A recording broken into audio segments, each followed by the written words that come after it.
Hello dear students, आज हम class 9th का chapter force and law of motion का न्यू चैप्टर स्टार्ट करेंगे।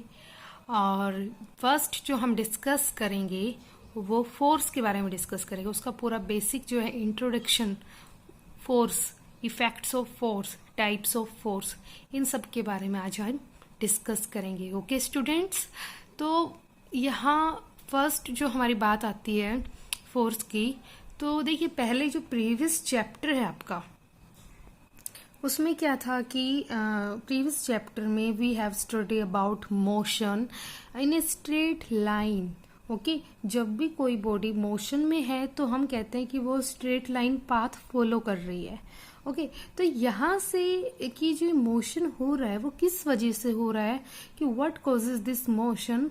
एंड जैसे कि एक एग्जांपल है, एक फुटबॉल है, आपने फुटबॉल खेलते हैं, आप फुटबॉल को किक करते हो तो वो क्या होती है, हमारी बॉल कंटिन्यूसली मूव कर रही होती है। ओके, तो so that is the motion. Okay dear student, तो वो क्या होता है, मोशन होता है। यदि मान लीजिए कोई कार है, मूव कर रही है, सडनली आपने उस पर ब्रेक अप्लाई किया, फिर वो कार क्या हो जाती है, रेस्ट पे आ गई, तो यहाँ भी क्या हो रहा है, हमारा मोशन हो रहा है। और जैसे ही आप मान ली क्रिकेट खेलते हैं, तो जैसे बैट से बॉल हिट हुई और उस बॉल ने अपनी डायरेक्शन क्या कर ली, चेंज हो गई। तो ये जो मोशन में चेंज हो रहा है, कोई क्रिएट हो रहा है, तो ये किस वजह से हो रहा है, ऐसा कौन सा फिनोमिनन यूज हो रहा है फिजिक्स में, तो आज हम उसके बारे में डिस्कस करेंगे। तो यहाँ हम फर्स्ट जो डिस्कस करने वाले हैं, फोर्स के बारे में डिस्कस करने वाले हैं। So very interesting topic. Okay, तो नॉर्मली से हम फोर्स की बात करें तो फोर्स क्या होता है बेटा, जैसे मान लीजिए आपने कोई डोर ओपन करना है, तो आप क्या करते हो, उसको पुश करते हो, उस हैंडल को पुश करते हो। और यदि आपको उस जो डोर है, यदि उसको क्लोज करना है, तो आप क्या करते हो, डोर के हैंडल को पुल करते हो। ओके, अपने हैंड से पुल करते हो ना। तो इसका मतलब है कि कोई भी बॉडी यदि मूव हो रही है या पुश हो रही है या पुल्ड हो रही है, तो पुश और पुल किसी बॉडी पर हम यदि उसको पुश करें या उसको पुल करें, तो यहाँ वो क्या कहलाता है, हमारा फोर्स कहलाता है। ठीक है, क्या कहलाता है, फोर्स। यदि हम किसी भी बॉडी पर कोई, जैसे मान लीजिए आप या उस बॉडी को पुश कर रहे हो, ठीक है, धक्का मार रहे हो या उस बॉडी को खींच रहे हो, तो यहाँ कोई ना कोई चीज यूज हो रही है ना, तो वो क्या है, हमारा फोर्स होता है। तो ए पुश और pull on a body is called force. And यदि उस बॉडी को पुश कर रहे हो, पुल कर रहे हो, किसी डायरेक्शन में कर रहे हो, जैसे सपोज कीजिए, मान लीजिए आपने एक ब्लॉक लिया मैंने, है ना, तो यदि मान लीजिए आप इस डायरेक्शन में इसको ना धक्का मार रहे हो, तो जिस डायरेक्शन में आप इस पर जिस डायरेक्शन में आप इसको धक्का मारोगे, तो उसी डायरेक्शन में क्या होगा, हमारा फोर्स होगा। ठीक है, यदि आप किसी बॉडी पर फोर्स, किसी भी बॉडी पर या किसी भी ऑब्जेक्ट के ऊपर आप अप्लाई करते हो फोर्स किसी भी डायरेक्शन में, तो वो कहलाता है डायरेक्शन ऑफ फोर्स कहलाता है। ओके डियर स्टूडेंट, तो ये क्या कहलाता है, हमारा फोर्स। ठीक है, या पुश, यदि किसी बॉडी पर या उसको पुश करते हो या पुल करते हो, तो वो क्या कहलाती है, हमारी फोर्स कहलाती है। तो यहाँ पर यदि मैं कहूँ फोर्स कैसे भी हो सकते हैं, आप किसी भी ऑब्जेक्ट, किसी भी बॉडी को या तो उसको स्ट्रेच करते हो, या उसको कंप्रेस करते हो, या उसको बोलते हैं पुशिंग करते हो, लिफ्ट करते हो, ट्विस्ट करते हो, प्रेस करते हो, तो ये सब क्या है, एक तरह से हमारा फोर्स है। ओके डियर स्टूडेंट, तो ये हमारा, जैसे मान लीजिए आप बैलून लेते हो, ओके, बैलून को क्या करते हो, प्रेस करते हो। मान लीजिए जैसे बैलून ले लिया हमने, इस पे क्या किया आपने, इधर से फोर्स लगा दिया है, प्रेस कर रहे हो, तो एक तरह से ये क्या है, हमारा फोर्स कहलाता है। ओके, तो ये यहाँ पे हो गया फोर्स। कि फोर्स क्या होता है कि कोई भी बॉडी पर यदि हम एक्सटर्नल फोर्स में बाहरी फोर्स लगा रहे हो किसी बॉडी पर, मतलब उसकी पोजीशन को क्या कर रहे हो, चेंज कर रहे हो। ठीक है, जैसे मैंने ये ब्लॉक लिया, आपने इस यहाँ से इसको है ना फोर्स अप्लाई किया, तो ये मान लीजिए ये यहाँ आ गया, ठीक है। तो ये इस आपने इस पर क्या लगाया, फोर्स लगाया तो इसकी पोजीशन चेंज हो गई ना। तो कोई भी एक्सटर्नल फोर्स अप्लाई करते हो आप, तो वो क्या है, हमारा एक तरह से फोर्स है। ओके डियर स्टूडेंट, तो ये हमारा होता है फोर्स। अब इसकी डेफिनेशन पर आती हूं मैं कि इसकी डेफिनेशन क्या होती है। फोर्स क्या होता है, द एक्सटर्नल पुश और pull applied to a body in order to change its position. यदि किसी बॉडी पर आप एक्सटर्नल फोर्स अप्लाई करते हो तो उस बॉडी की क्या होती है, पोजीशन चेंज होती है। ठीक है, या कोई सा भी एक्सटर्नल फोर्स लगा लीजिए, कोई भी एक्सटर्नल या पुश कर रहे हो या पुल कर रहे हो उस बॉडी पर, ठीक है, अप्लाई कर रहे हो, तो वो क्या कहलाता है, हमारा फोर्स कहलाता है। ठीक है, तो यहाँ पर यदि किसी बॉडी की पोजीशन आप चेंज कर रहे हो, या तो उसको पुश करके या पुल करके, तो एक्सटर्नल चीज अप्लाई कर रहे हो उस बॉडी पर, तो वो एक तरह से क्या कहलाता है, हमारा फोर्स कहलाता है। ओके डियर स्टूडेंट, तो फोर्स जो होता है हमारा, वो उसकी वेक्टर क्वांटिटी होती है। वेक्टर मीन्स क्या है, उसकी मैग्नीट्यूड भी है और उसकी डायरेक्शन भी है। ओके डियर स्टूडेंट, अब यहाँ पे force could be in the form of push, pull, stretch, compress. आप फोर्स को किस किस फॉर्म में कर सकते हो बेटा, पुश कर सकते हो, पुल कर सकते हो, स्ट्रेच कर सकते हो, कंप्रेस कर सकते हो। ओके, और जो ये है हमारी क्या कहलाती है, वेक्टर क्वांटिटी कहलाती है फोर्स। और इसकी जो एसआई यूनिट होती है फोर्स की, वो क्या होती है, हमारी न्यूटन, जिसको रिप्रेजेंट करते हैं हम एन सिंबल से। ओके, तो यहाँ फोर्स के बारे में पता लग गया आपको।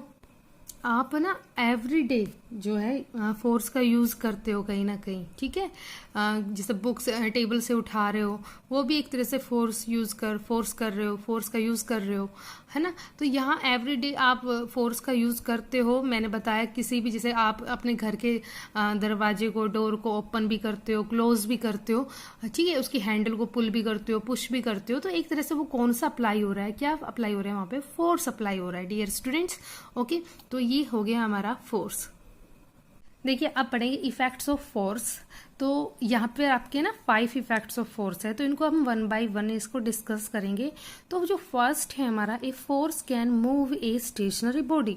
जैसे एग्जांपल है, कोई फुटबॉल आपकी ग्राउंड पर है, ओके, तो वहां पर रखी हुई है फुटबॉल, आप उसको क्या करते हो, अपने फुट से किक करते हो, तो वो मूव होना क्या कर देती है, स्टार्ट। तो पहले वो स्टेशनरी थी, फिर स्टेशनरी से मूव होना स्टार्ट हो गई, आपने किक किया, तो a force can move a stationary body. Okay dear students, अब सेकंड जो है, a force can stop a moving body. ठीक है, यदि आप किसी मूविंग बॉडी को फोर्स अप्लाई करके स्टॉप कर सकते हो, वो कैसे कर सकते हो, जैसे कि मैंने अभी एग्जाम्पल लिया कि आपने ग्राउंड पे एक फुटबॉल रखी, आपने उसको किक किया और वो मूव होना स्टार्ट हो गई। ओके, अब ये नहीं है वो कंटिन्यूसली हमारी मूव ही करेगी, वो आफ्टर सम टाइम वो हमारी जो फुटबॉल है वो क्या होती है, रुक जाती है। तो वो रुकना, वो क्या कहलाती है कि पहले वो मूव कर रही थी और अचानक वो रुक गई। तो यहाँ ठीक है, और दूसरा यदि एग्जाम्पल लेती हूँ मैं, दूसरा क्या है बेटा, कि यदि आप कोई कार मूव कर रही है और आप उस पर ब्रेक अप्लाई करते हो, तो वो कार क्या होती है, हमारी स्टॉप हो जाती है। तो यहाँ एक चीज और बताना चाहूंगी मैं आपको कि जैसे ये रुक रही है, स्टॉप हो रही है, फर्स्ट जो हमारी फुटबॉल थी वो हमारी मूव हो रही थी, फिर आफ्टर सम टाइम उसको क्या हो गई, वो स्टॉप हो गई। तो जो ये लगता है ना, वो होता है कि यहाँ जो अप्लाई हो रहा है, फोर्स ऑफ फ्रिक्शन अप्लाई होता है। ठीक है, फोर्स ऑफ फ्रिक्शन, तो मैं एक छोटा सा बता देती हूँ फोर्स ऑफ फ्रिक्शन। देखिए जैसे कि फोर्स ऑफ फ्रिक्शन क्या होता है, जैसे मैंने बोला कोई फुटबॉल थी बेटा आपकी, आपने उस पर किक की, किक करने के बाद वो क्या हुई, मूव होना स्टार्ट किया और आफ्टर सम टाइम क्या हुआ, उस पर वो रुक गई। तो इस डायरेक्शन में आपका फोर्स अप्लाई हुआ, लेकिन यहाँ बात हो रही है कि वो स्टॉप क्यों हो गई, ऐसा कौन सा फोर्स अप्लाई हुआ। मैंने बोला कि वहां पे फोर्स ऑफ फ्रिक्शन लगा। फोर्स ऑफ फ्रिक्शन क्या होता है, एक अपोजिट फोर्स कहलाता है, कि जिस डायरेक्शन में आपने फोर्स अप्लाई किया है किसी बॉडी पर, यदि उसके अपोजिट दूसरा फोर्स अप्लाई होता है हमारा, वो कहलाता है फोर्स ऑफ फ्रिक्शन। जैसे एक चीज एग्जाम्पल बताती हूँ मैं आपको, जैसे कि देखिए, आपको पता होगा एक कठोर सतह जो होती है ना, उस पे ना आप आसानी से चल पाते हो। देखो जैसे सड़क है आपकी, वहां पे आप है ना इजी से, रोड जो है आप इजी से मूव कर सकते हो, वहां पे चल सकते हो। यदि मैं बात करूं आपका एक स्मूथ फर्श हो या स्मूथ कुछ भी हो, तो उस पर चलना क्या होता है, मुश्किल हो जाता है। तो कई बार आप है ना स्लिप भी कर जाते हो। तो यहाँ यदि मैं एक एग्जांपल और दूं, आप देखो यदि आप साफ कागज पे, जैसे मैं यहाँ लिख पा रही हूँ, है ना, राइट कर पा रही हूँ, और यदि मैं यहाँ पे गीला कोई कागज ले लूं, तो क्या मैं उस पर लिख पाऊंगी? नहीं लिख पाऊंगी ना। तो यहाँ भी हमारा क्या है, एक फ्रिक्शन है, तो लिखना मुश्किल हो जाता है बेटा। तो यहाँ दोनों में क्या है, जैसे मैंने बोला कि आप जैसे रोड पे बाहर चल सकते हो आसानी से, और गीले या तो स्मूथ उस पर चलना मुश्किल हो जाता है, कई बार आप गिर भी जाते हैं वहां पे। और यदि साफ सूखे कागज पे लिख पाते हैं, बट गीले पे नहीं लिख पाते, मुश्किल हो जाता है। तो इन दोनों में क्या है, हमारा फ्रिक्शन यूज हो रहा है। और जैसे ही फुटबॉल का लिया मैंने, कुछ देर बाद रुक जाती है। और फॉर दूसरा एग्जाम्पल, एक साइकिल जैसे चला रहे हैं आप, तो उस पर पैडलिंग करते हो, पैडलिंग यदि आप करते हो जब तक चलती हो, जैसे पैडलिंग मारना बंद कर देते हो, तो क्या होता है वहां पे, साइकिल कुछ डिस्टेंस पे जाके क्या है, रुक जाएगी। तो यहाँ बॉल और साइकिल को कंटिन्यूसली मूव क्यों नहीं होती? क्यों? क्योंकि वहां पे फोर्स ऑफ फ्रिक्शन लगता है। क्यों? जैसे कि आपने ये फुटबॉल देखी, तो जिस डायरेक्शन में आपने फोर्स लगाया, तो यहाँ एक चीज होनी चाहिए कि कांटेक्ट में होना चाहिए, उनका सरफेस क्या होना चाहिए, एक बॉडी दूसरी बॉडी के क्या होना चाहिए, कांटेक्ट में होने चाहिए। तो वो क्या कहलाता है हमारा, फ्रिक्शन, फोर्स ऑफ फ्रिक्शन कहलाता है। It is an opposing force that oppose the motion. मतलब जिस डायरेक्शन में आपका फोर्स अप्लाई हो रहा है, उसके अपोजिट दूसरा जो फोर्स लगता है, वो क्या कहलाता है हमारा, फोर्स ऑफ फ्रिक्शन कहलाता है। ओके डियर स्टूडेंट, तो आपको यहाँ समझ में आ गया कि जो force can stop a moving body, कोई भी बॉडी मूव कर रही है वो स्टॉप हो जाती है, ठीक है, वो भी एक तरह से फोर्स है। वहां को क्या यूज हो रहा है, फोर्स ऑफ फ्रिक्शन यूज हो रहा है। अब थर्ड पॉइंट आते हैं बेटा, ए force can change the speed of A moving body, कि ऐसा फोर्स हम अप्लाई कर दें जैसे कोई भी बॉडी की स्पीड क्या हो जाए, चेंज हो जाए, तो वो क्या कहलाएगा, हमारा फोर्स ही एक तरह से। तो वो कैसे कर सकते हैं आप, देखिए कैसे हो सकता है। जैसे मान लीजिए आप साइकिल चला रहे हो, ठीक है, और आपका कोई दोस्त आपकी साइकिल को पीछे से पकड़े हुए है, और वो पीछे की मतलब उसको क्या करता है, वो पुल करता है, ठीक है। यदि आप साइकिल चला रहे हो, आपका कोई दोस्त आपके पीछे खड़ा है, साइकिल को पकड़कर उसको पुल कर रहा है, तो वहां पे आपकी जो साइकिल की स्पीड क्या हो जाएगी, डिक्रीज हो जाएगी, कम हो जाएगी। तो आप वहां पे क्या धीरे धीरे मूव करोगे, है ना। और यदि आपकी जो साइकिल है, जो आपका दोस्त पीछे है, उस पीछे से वो क्या करता है, आपकी पुश करता है साइकिल को, तो आपकी साइकिल की स्पीड क्या होगी, हमारी इंक्रीज हो जाएगी। तो यहाँ पर आपको पता लग गया, यदि उसने क्या किया, आपके दोस्त ने फोर्स अप्लाई किया ना, कि एक बार वो क्या कर रहा है, पुल कर रहा है, उसको खींच रहा है, पीछे की साइड खींच रहा है, तो आपकी उस साइकिल की स्पीड क्या हो गई, स्लो हो गई, डिक्रीज हो गई। और जैसे ही उसने उसको पुश किया, धक्का मारा, तो आपकी साइकिल की स्पीड क्या हो गई, इंक्रीज हो गई। तो यहाँ से आप समझ सकते हो ना कि जो फोर्स जो हम अप्लाई कर दें, तो वहां से किसी भी मूविंग बॉडी की स्पीड क्या हो सकती है, चेंज हो सकती है। अब फोर्थ पॉइंट है, a force can change the direction of A moving body. आप किसी भी बॉडी की डायरेक्शन कैसे चेंज कर सकते हो, कौन सा फोर्स अप्लाई करके उस बॉडी की डायरेक्शन को भी चेंज कर सकते हो। वो कैसे, एग्जाम्पल देखिए जैसे मान ले आप देखते हो कि क्रिकेट मैच देखते होंगे सभी, तो आपने देखा होगा जो बैट्समैन होता है, वो बैट से अपनी बॉल को क्या करता है, हिट करता है। बॉल हिट हुई बैट से, तो क्या हुआ, उस जो क्रिकेट बॉल है उसकी डायरेक्शन क्या हो गई, चेंज हो गई, it goes in another direction. Okay, तो यहाँ से जो फोर्स एक्सर्ट हो रहा है, किसके द्वारा हो रहा है, कौन कर रहा है, वो क्रिकेट प्लेयर कर रहा है। क्रिकेट प्लेयर का जो बैट है वो हो रही है ना, वो कर रहा है ना फोर्स अप्लाई। तो वहां से जो आपकी क्रिकेट बॉल है उसकी डायरेक्शन क्या हो रही है, हमारी चेंज हो रही है। तो यहां से जो फोर्स है वो कौन अप्लाई कर रहा है, वो क्रिकेट प्लेयर जिसके पास बैट है वो उस बैट से बॉल को हिट करता है, और हिट करने के बाद जो बॉल है आपकी उसकी डायरेक्शन क्या होती है, चेंज होती है। हाँ, तो यहाँ से भी आप किसी भी मूविंग बॉडी की फोर्स लगाकर उस बॉडी की डायरेक्शन को चेंज कर सकते हैं। ओके डियर स्टूडेंट, अब लास्ट आता है a force can change the shape and size of a body. वो कैसे कर सकते हो, देखो बहुत सिंपल एग्जांपल है। आप कई बार देखते हो स्प्रिंग लेते हो, आप उस स्प्रिंग को देखिए यहाँ पे, जैसे ये स्प्रिंग है, ओरिजिनल शेप उसकी साइज है, जैसे ही आप है ना उसको खींचते हो, ठीक है, दोनों साइड से आप दोनों हाथों से पकड़ के एक इस डायरेक्शन में और एक, तो उसकी क्या होती है, उसकी शेप भी चेंज हो जाती है और उसकी साइज भी चेंज हो जाती है।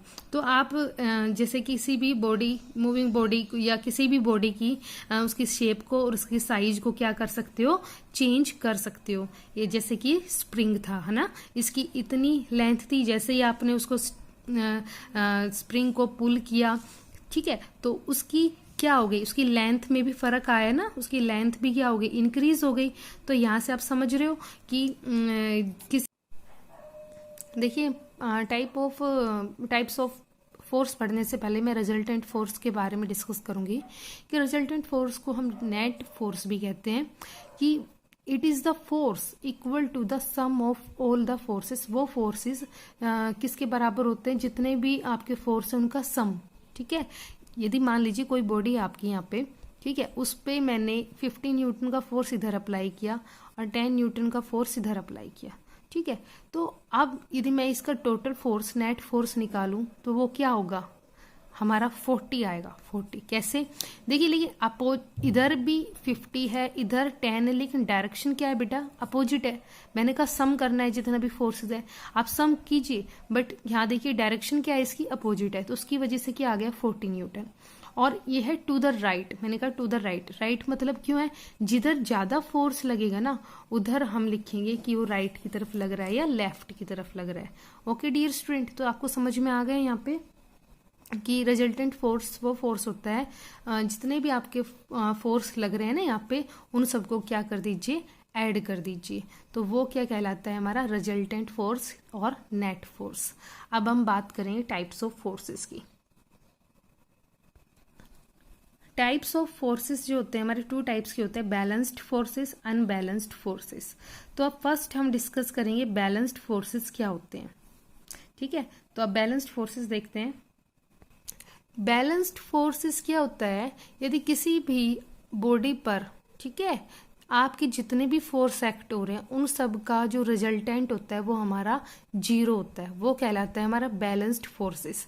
जैसे कि देखिए मैंने एक ब्लॉक लिया, यहाँ पर इस डायरेक्शन में मैंने 10 न्यूटन का फोर्स अप्लाई किया, इधर इसके अपोजिट 10 न्यूटन का, तो यहाँ पे देखिए मैग्नीट्यूड क्या है, सेम, और डायरेक्शन अपोजिट है। इन आप सभी का क्या करोगे, जितने भी रिजल्टेंट इनका जो निकलेगा फोर्स वो क्या निकलेगा, हमारा 0 निकलेगा।